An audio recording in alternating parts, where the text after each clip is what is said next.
Awalnya tidak percaya diri, tapi kemudian ketika mendapatkan kesempatan untuk berdiri di atas podium, langsung terlihat berapi-api, kelihatan sekali ketegasannya, dan juga bagaimana bisa memberikan semangat kepada para kader yang ada ataupun menghadiri kongres luar biasa di Deli Serdang, Sumatera Utara pada hari Jumat lalu. Itu adalah catatan yang diberikan oleh Kang Acep mengenai gestur yang ditampilkan oleh Pak Muldoko. Mengenai hal ini mungkin Bang Ali Muchtar Ngabalin bisa berikan pandangan, termasuk tadi kata Kang Acep adalah bahwa Pak Muldoko sebenarnya tidak piawai, tidak pandai dalam berpolitik. Bang Ali silakan.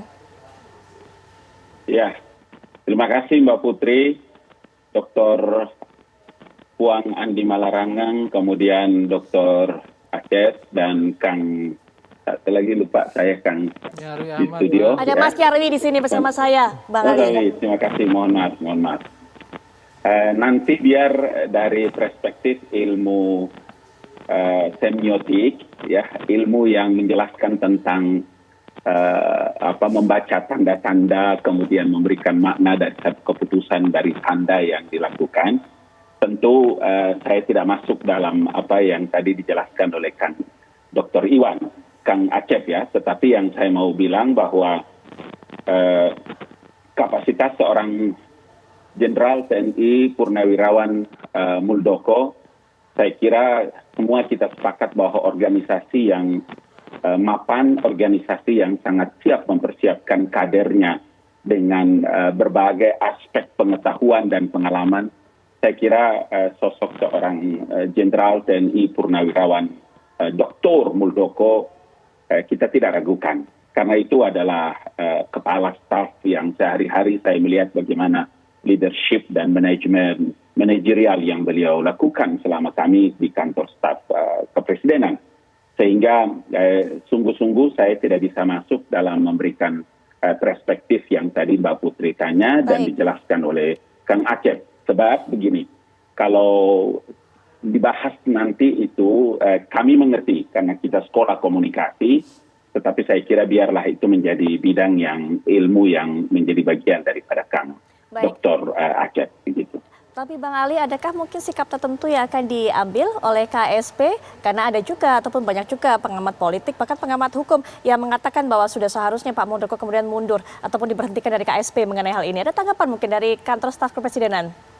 Ya, dua hal yang penting saya sampaikan ya, supaya juga menjadi informasi penting bagi kepentingan publik bahwa yang pertama, sikap dan keputusan yang diambil oleh Pak Muldoko ketika diminta atau beliau didatangi, kemudian mengambil keputusan untuk menjadi Ketua Umum Partai Demokrat dalam KLB kemarin, itu adalah keputusan yang saya kira tidak mungkin dan mustahil kalau beliau tidak memberikan pertimbangan-pertimbangan yang sangat serius.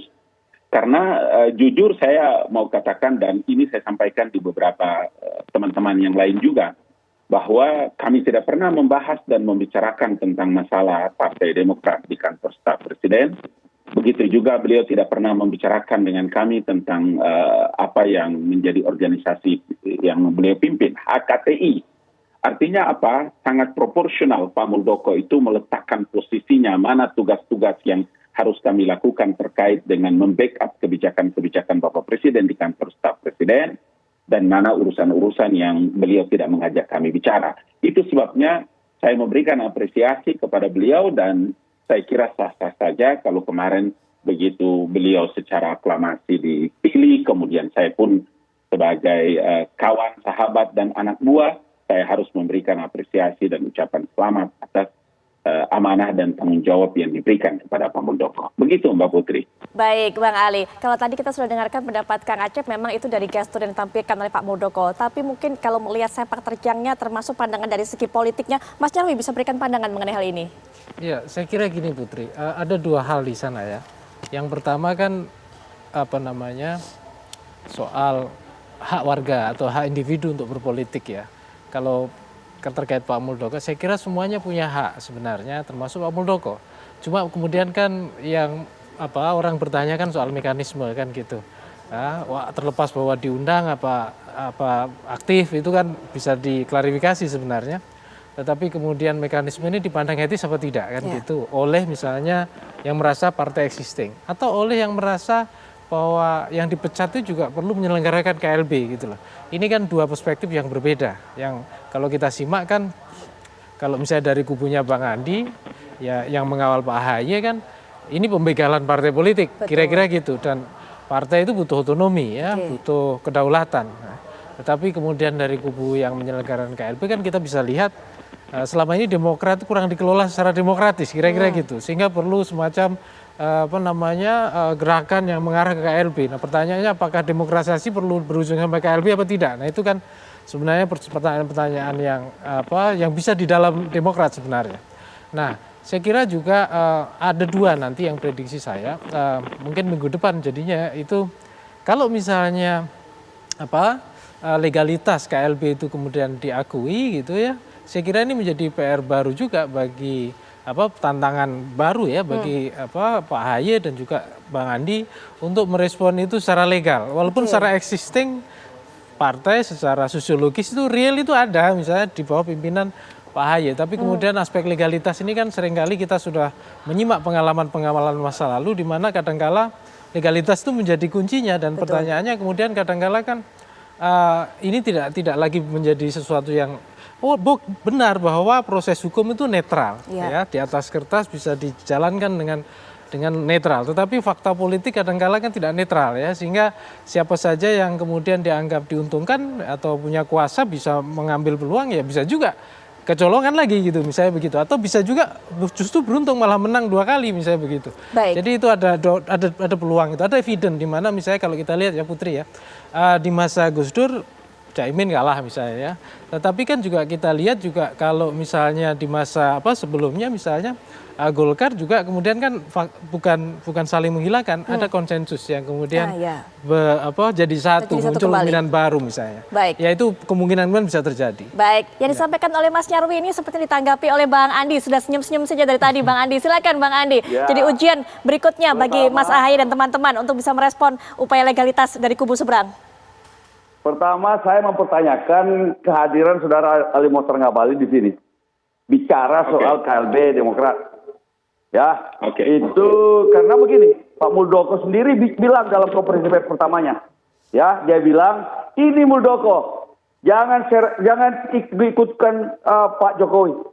Ya, artinya Muldoko sebagai pribadi, paling tidak klaimnya. Walaupun dia pakai lencana pejabat tinggi negara pada saat itu. Karena itu tidak pantas Saudara Ali Mohtar ini bicara kasih selamat sama dia dan memuji-muji kepemimpinannya. Kepemimpinan apa? Memuji-muji kasih selamat dan amanah. Amanah apa? Amanah abal-abal.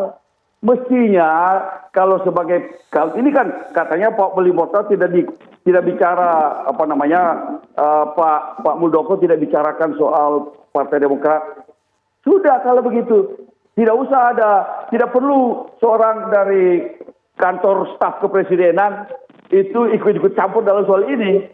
Kalau ikut-ikut campur soal ini sama aja menyeret kepresidenan. Kan begitu. Ini kan Muldoko pribadi. Nah, apalagi mengatakan kasih selamat karena amanah. Amanah apa itu? Itu melanggar ADRT. Ya, abal-abal semua pesertanya tidak jelas mau dikasih selamat. Mestinya mestinya kasih tahu Pak Muldoko sebagai teman, bukan sebagai anggota KSP. Ini urusan begini, jangan ini tergoda dengan seperti kata Bang Acep tadi Kang Acep. Baik, Bang Andi, saya ketahan dulu terlebih dulu di situ. Mungkin Bang Ali bisa berikan tanggapan. Ya. Ini normal saja ya, ini normal saja. Dan kenapa kehadiran Ali Mohtar di Aki Malam tentu saya tidak bisa masuk lagi dalam kebijakan yang diambil oleh TV One. Apa artinya?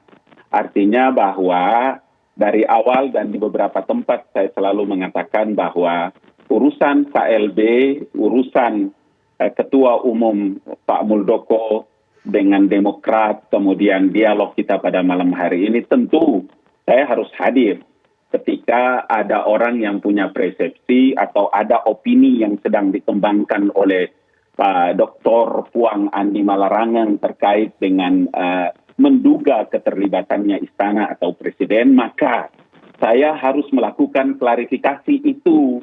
saya harus melakukan klarifikasi dan saya harus tampil apapun dan kapan saja. Makanya dari awal saya bilang, Pak Andi, urusan remeh-temeh ini adalah urusan bagaimana Bapak bisa bekerja sama dengan teman-teman dalam menyelesaikan masalah internal.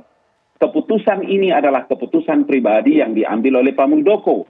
Hari ini saya hadir oleh undangan TV One karena saya sebagai tenaga ahli utama kantor staf presiden. Eselon 1.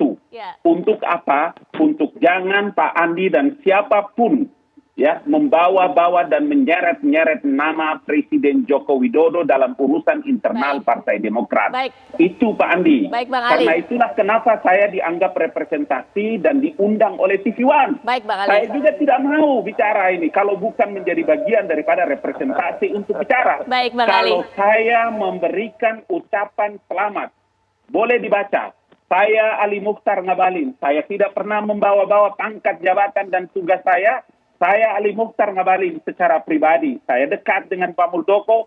Saya di Komisi Pertahanan DPR RI dan Pak Muldoko itu adalah pejabat militer. Kami sudah berkenalan sejak lama. Ya. Saya boleh mengucapkan selamat karena dia mendapatkan amanah. Bahwa Anda menilai itu ilegal, abal-abal, itu urusan Pak Andi dengan teman-teman. Saya tidak mau terlibat dalam urusan itu. Bapak ingat itu kata-kata saya. Baik, gitu. Bang Ali. Ya, memang Bang Andi nanti juga kita berikan kesempatan untuk memberikan tanggapan, tapi mungkin Bang Andi bisa saya informasikan juga bahwa kami mengundang Bang Ali Mukhtar Ngabalin sebagai narasumber pada malam hari ini juga ingin kita mendengar bagaimana langkah KSP, bagaimana sikap KSP bisa melihat Pak Muldoko ini kemudian diberikan amanah setidaknya oleh peserta KLB Partai Demokrat. Begitu. Nanti kita akan bahas lebih lanjut lagi. Termasuk Kang Acep, kalau tadi kita sudah melihat dan juga menganalisa dari gestur yang disampaikan oleh Pak Muldoko saat memberikan pidatonya setelah terpilih sebagai Ketua Umum versi KLB. Nanti kita juga akan lihat bagaimana sebenarnya makna dan juga gestur yang ditampilkan oleh Mas AHY saat memberikan pernyataannya merespon KLB yang dilakukan pada Jumat lalu tentunya. Kami segera kembali.